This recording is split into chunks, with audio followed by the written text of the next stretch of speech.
So in this video, I want to do something new.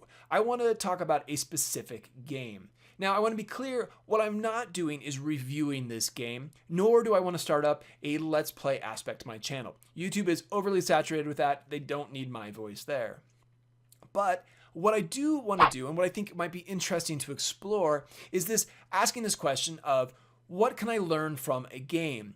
And I'm asking that from the perspective of a hobby game developer, right? And if we're honest, that's what I am. I don't pay the bills by making YouTube videos. I don't pay the bills by making games. I do happen to teach a high school level game design course, but I'm still very much on that part of the learning curve where I'm learning to make games.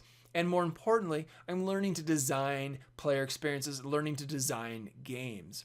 And so the game that I want to talk about was produced by a developer that goes by Thin Matrix, and the game is Equilinox, which is at its core is a simulation God-style game where you're building up biomes and ecosystems by planting species and evolving those species and taking some control of the ecosystem.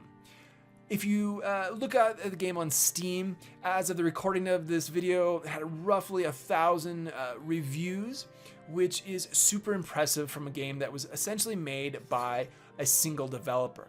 Now, the developer, if you look at the credits, had some help with the music and the sound effects, but it's my impression that the core of this game was really created by a single individual.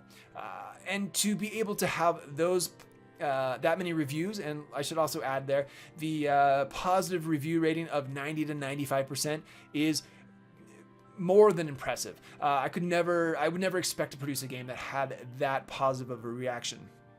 So congrats to Thin Matrix on that. But let's jump into talking about Equilinox and what we can learn from this. And one of the main things that I take away from playing Equilinox is that the style and the scope of the game is nearly perfect. It's not AAA, but it avoids the Uncanny Valley, right? It's not this hyper-realistic styles, but it's also not this quasi-realistic. It's a highly stylized art that clearly communicates what's going on. If you look at a tree, you know it's a tree. You look at a sheep, you know it's a sheep. You look at a chicken, you know it's a chicken. It's simple and it communicates what's going on. And the animations, I think, are another great example of this. If you look at the animations of the sheep that's running, all it does is just jump up and down and then the object moves forward. And now, I'll be honest, when I first saw this, like, that's kind of janky, what's going on? And then I took a step back and thought, wait a minute, I know what that sheep's doing. And actually, this is kind of cute. It works. It's communicating to me what's going on. And I think it's also important as a small team, or especially a solo developer, by creating simple animations like that still communicate, a ton of time was saved, and they avoided falling into this uncanny valley where the game just doesn't look right. And if you're not familiar with the Uncanny Valley, it's definitely something you should look up. But basically, it's this idea that if you have highly stylized, our brains kind of accept it. Hey, that looks good. We accept that looks right. Or if you're super realistic, our brains say, yep, that's how it looks. But somewhere in between, you get these poorly drawn, especially human figures or animals. And it just doesn't look right. You know what it's supposed to be, but it doesn't look like it. It's kind of disturbing. And so Equilinox very much avoids the Uncanny Valley, in my opinion. So one of the other things that I'm fascinated by is, how do games get started? What is that first, even just like 5 minutes, maybe even 30 seconds? What does that game feel like? What's that first impression? And when you play Equilinox, you start up a pretty traditional start scene. But immediately the music starts playing, the art's there. It's got this relaxing vibe to it, this relaxing feel to it. And if you read the reviews on Steam, numerous people talk about how relaxing the game is. I think one player talks about how it helped them get through the stress of finals by being able to come back and relax. And that's not unique in a video game, but there is definitely a relaxing, calm part of Equilinox. Now, when you get past the start scene and you jump into the game, there's no tutorial, there's no fuss, there's no cutscene that you can't skip. There's no wall of text. You're not forced into a tutorial level that is going to have you do things that you don't want to do, or even worse, have you build something up and then start you over again. Okay, now you get to play the real game. But instead, when you start Equilinox, what you see is this procedural, low-poly landscape. And the UI. That's it. And up in the left is this blinking UI button, and it kind of draws your eye to it. Now, I think it could probably draw your eye more to it, but your eye is definitely drawn to it. It communicates. And you click on that button. It's a little clipboard. And what comes up is the task menu. And what the tasks do is give you something to work on. They tell you, hey, here, if you do this, well, you'll get this reward. Now, again, if you strip away the theme of Equilinox, that's just a quest, right? It's nothing new. It's the same thing you might see in an MMO or an RPG. Here's this quest, go out and do this for me, and come back and I'll give you a reward. But if you look at the first 5 or 6 tasks, they're pretty linear. And what they're doing is they're pushing the player in the correct direction. They are tasks and objectives that you would do with any time you replayed the game. You would still do these first 5 or 6 things in that order, no matter how many times you'd played the game. So it's not imposing this artificial structure to the game, trying to teach you like where the menus are. It's just saying, hey, this is what you should do next. And it works really well. It gets the player into the game, and at the same time, it teaches the player how to play the game and avoids all those issues of a wall of text and cutscenes and all those things that actually kind of annoy players. The other thing, first impression, that I think was interesting to think about is that the low poly landscape is, if you zoom out, is fairly limited in size. Now, it's plenty big, don't get me wrong. You could play for hours and hours and probably not fill it up. But by making it a limited scope, that eased up the development time, right? A procedural low poly landscape is something very doable by an individual, as opposed to, say, an endless open world that has to be streamed into the game to have decent performance. And so I think that's also something to take away from this, is not only is the style of the game really perfect, the scope of the game is perfect.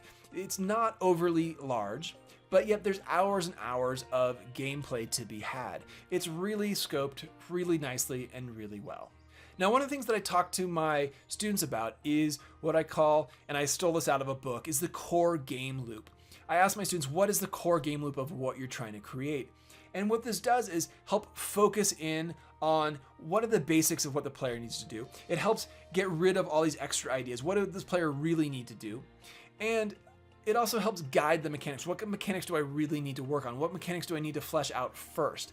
And if we look at the core game loop of Equilinox, effectively what you're doing over and over again, and I think a lot of players don't realize that even really complex games, you're basically doing the same 3 or 4 or 5 steps over and over again. But in Equilinox, this core game loop is you place a species, you let it grow, it spreads, you collect some sort of reward, whether that's from completing a task, or if it's an animal that you've placed, animals will generate diversity points, which is the currency used in Equilinox to place species and evolve species. And then once you've collected that reward, often what you're doing next is evolving a species so that you can then spread your biome or expand your biome. And then once you've evolved that species, you're back to placing it and growing, rewarding, and evolving, and so on and so forth. And again, if we strip away the theme of Equilinox, this core game loop isn't that different from a lot of simulation games or even some action games or RTS games, right? Where you might be building something, that thing then creates units. Those units go out and collect something, and when you've collected enough of them, you can then upgrade your building, or you can upgrade your units, and then you continue that cycle on and on. And that's really the core mechanic of Equilinox. And again, that's something, not to beat the dead horse here, but that's something that we can learn from Equilinox here, is that the mechanics are not unique, they're not novel, but they're tried and true with a theme on it, and then they've had the crud polished out of them. They're really well done.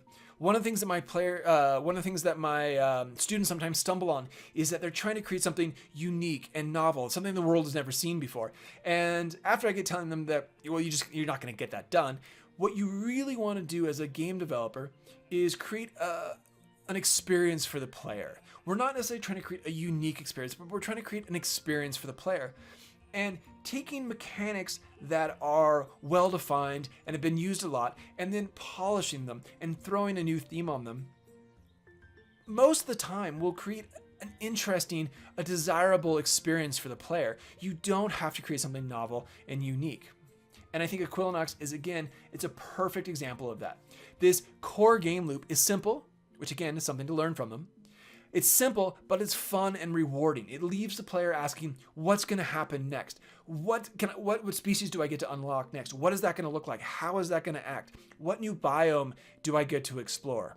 One of the questions that I was left with, and I played Equilinox probably 8, 9, 10 hours total of 2 or 3 or 4 different playthroughs. One of the questions that I never got to is, what is it like when you get predators? That's one of the questions that's lingering in my mind and might pull me back into the game, is what happens when I add predators to this game? How does it impact the way that I'm interacting with the world, the decisions that I'm making, and how does it impact the creatures and the critters that I've placed in the game? What does that do to them? And so I think that is the magic sauce of games design. If you can get your player to keep asking, what happens next? Can I just play a little bit longer? When you've achieved that, you have achieved something special. And I think Equilinox has clearly done that. If nothing else, from the number of reviews and the number of positive reviews, that's a clear indication that that magic sauce has been found by Thin Matrix and done very well. So let's talk about a small aspect of Equilinox and games as a whole, and that is the UI, or the user interface. Now, for the most part, UI kind of comes down to one of those things where nobody talks about it unless it's broken. The UI in a well-designed game just kind of melts into the background, and the player almost doesn't notice it. And by talking about it, I'm not saying that Equilinox's UI is broken, by no means. In fact, quite the opposite. I think the UI in Equilinox is, again, a good example of what a small team or a solo developer could or should be creating.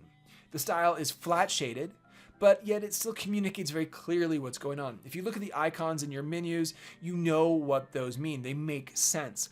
When you open up, say, the animal shop, you can see all the animals very clearly. You can see which animals are locked, which ones have been unlocked. When you hover over a locked animal, it tells you what species it evolves from.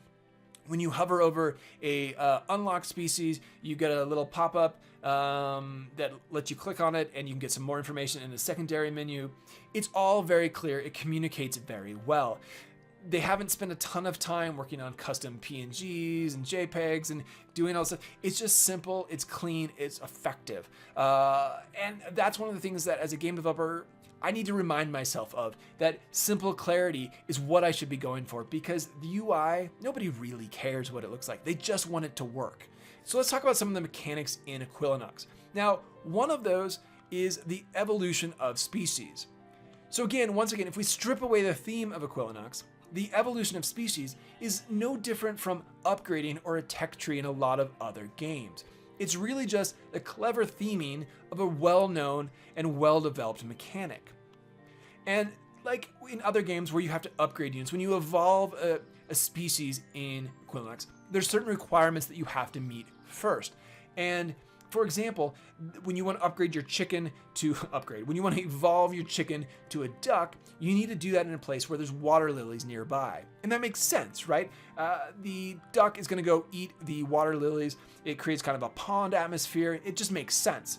And so when that condition's met, you can upgrade your chicken. What that also means is that you need to have chickens that are down by the water. If you don't have that, you either need to move your chickens, or you need to create a new group of chickens that are down by the water so they can be near the lily pads. And I think that mechanic really makes a lot of sense. It fits in with the theme, and it's moving the player forward. There's now a reason to put in lily pads. I'm putting them in not just because they look nice, but because I can then evolve a duck. And that duck is going to earn more diversity points than the chicken, and I progress into the game further. One of the things that I also thought was interesting with the evolution mechanic was not only did you have to have other species nearby, sometimes you had to have certain attributes. And again, that makes sense with the theme. For example, if you want the to evolve, I think it's the daisy into the buttercup, you need the daisy to first be yellow. And it starts off as white. One of the things you can do in Equilinox is take over control of natural selection. So that's when you click on the species, one of the tabs in there is natural selection, and you can kind of encourage or force the children to have certain attributes. And that costs a decent chunk of money. And with color, that works really well. You say, hey, Daisy, I want your children to be yellow. You come back 5 minutes later and there's some yellow daisies around it, and you can easily evolve those into buttercups. One of the things that I struggled with when I first played the games was when you needed to modify a different attribute, like say the size of a species. Once again, with the natural selection, you can get in there and say, hey, I want your children to be 4% larger than you are, or 4% larger than normal. And that costs a lot of money, but here's the other thing that comes into play is that animals and plants have a designated lifespan. And often when I was trying to upgrade these creatures, these plants or these animals, I'd have to be flipping back and forth and trying to find one that had enough lifespan left that it could still produce offspring. And I found that a little tedious. And I started asking some questions. Is there a way around this? Could there be a different amount of UI that would help me identify species that could be upgraded or could meet the requirements for an evolution? As I played some more, I realized that especially with these attributes like size, there's another way around it, which I think, again, speaks to the depth and the ingenuity of this game. So for example, when you want to evolve your sage into fern, you need your sage to be 110% of normal size. And so you could go into natural selection and try to evolve it that way, but that's really expensive to try to get it to go 10% larger. And so what I started toying around with was, hey, I got a patch of sage here. Let's find the biggest one. So I found one that was maybe 104%, and then I would transplant it. And that cost money. I transplanted it over to another hill and let it grow. Now, since it was already large, its children tended to be large. And now, instead of having one large sage in a patch of normal sage, I had a patch of larger sage. And then I would start to trim out the smaller children there. So if it was at 102 or 101%, I'd trim those out. I just remove them. And over a period of, 5 or 10 minutes, that sage patch got bigger and bigger. And so once I got something that was 106%, I would then trim out the one that was 104, 105, and just keep pushing it up and up. And when I realized that that was happening, that was a mechanic, that was way more satisfying than the natural selection. That was way more satisfying than spending the money to make it happen. I was just effectively gardening. I was doing the natural selection myself and manually. And again, I think that speaks highly to the mechanics of the game, to the depth of what's going on, that there's more than one way to evolve your species. Now let's look at some other mechanics. The evolution is definitely the big one. That's the one that I spent the most time working on. But some of the other mechanics is that animals generate diversity points. Again, diversity points are the currency used to place species, to evolve species, to control natural selection. This is the currency that you need to have, and it is often the limiting factor when the game gets started. You can run out of diversity points very quickly. And animals will automatically generate diversity points. Plants do not, as far as I could tell. All the plants that I unlocked did not generate diversity points, but the animals do. And so what that creates is this motivation to have more animals, right? I'm not just gonna have one sheep and its little family of sheep. I'm gonna have half a dozen of these. I'm gonna get as many as I can afford at a time, because by spending those diversity points to place those species, I'm gonna get that diversity points back over time as that sheep reproduces and there's more and more sheep on my biome. The other thing that happens is there's tiers of species, and this is true of plants and animals. There's 1-star, 2-star, and 3-star. I don't think there was a 4-star. And as you work your way up those tiers in animals, you work your way up those tiers by evolving the species, those more sophisticated animals create or generate more diversity points. So again, there's motivation to evolve your species, not only to see what they do and see what they're like, but because it generates more diversity points, which lets you progress further into the game. One of the other mechanics that I thought was interesting was that when you place a species, it will grow and spread, but apparently only in a defined radius. And that radius isn't shared with the player. But for example, when you place a tuft of grass, it will grow and spread, but then it's limited. It won't keep going. And what this does, and in some sense, it gives the player some control. I'm gonna put grass here, and I'm gonna know where it's spreading to. It's not gonna take over my entire landscape. But at the same time, that introduces, in my opinion, a little bit of micromanagement. Because now, if I want grass to spread, I have to kind of manually do it. Every so often, I have to plant my own grass. And that's not a bad thing. It's an interesting thing to think about, that this game design mechanic actually added in some control, but also some micromanagement. Which made me ask the question, how different would Equilinox be if when I planted grass, it would spread indefinitely? As long as it met with favorable conditions, Some of the plants have elevation requirements. So if this grass would spread indefinitely, how would that change the game? Would that introduce a different form of micromanagement, where now I'm having to remove grass so that I can plant my sage and get my forest growing over there? Or maybe instead I'm moving sheep over here to trim out this grass because I don't want grass to be there anymore. The grass is taking over, and so I'm using the animals to control it. I don't think it's neither here nor there. It's not a criticism. It was just a question that came to my mind. How different would the game be if that small decision to keep species within a radius was changed? Now, the other mechanic that goes alongside with that is that you can transplant a species. And to do that costs significantly more than placing that species. So for example, if I want to transplant a sheep from here over to here, it's going to cost me 3 or 4 times as much as just placing a new sheep at that location. And at first that was a little bit of a mystery to me, but then I realized, hey, the reason I would want to do that is to maybe control natural selection. So let's say I've got a sage that I'm trying to grow larger. I'm going to grab one of the large sage, transplant it over here, and by doing that, I'm controlling natural selection. And that should cost some money. There should be some investment in that, and by that costing money, that becomes a more meaningful decision. I'm now making that decision to do that. To summarize, I think what I can learn from Equilinox more than anything is that the style and the scope are nearly perfect. Most of us, when we sit down to make a game, and even once we get past that planning part of the game, we have overscoped our game. We have made our game way too big. It's not possible to make the entire game, and that's why I think a lot of projects fail, or a lot of projects never get finished, is the game is simply too big. And I think Equilinox has done a very nice job of both setting the style with this low poly art, the simple animations that clearly communicate, along with the scope, that limited landscape, the limited mechanics. It's very nicely done, and is something that I think I need to learn from, and probably a lot of you guys out there as well. So with that, I hope this was useful. I hope it was interesting. If this was total trash, let me know in the comments below. If you enjoyed this, let me know that as well. If there's a game that you'd like me to look at, you'd like me to kind of do the same kind of thing, let me know in the comments below.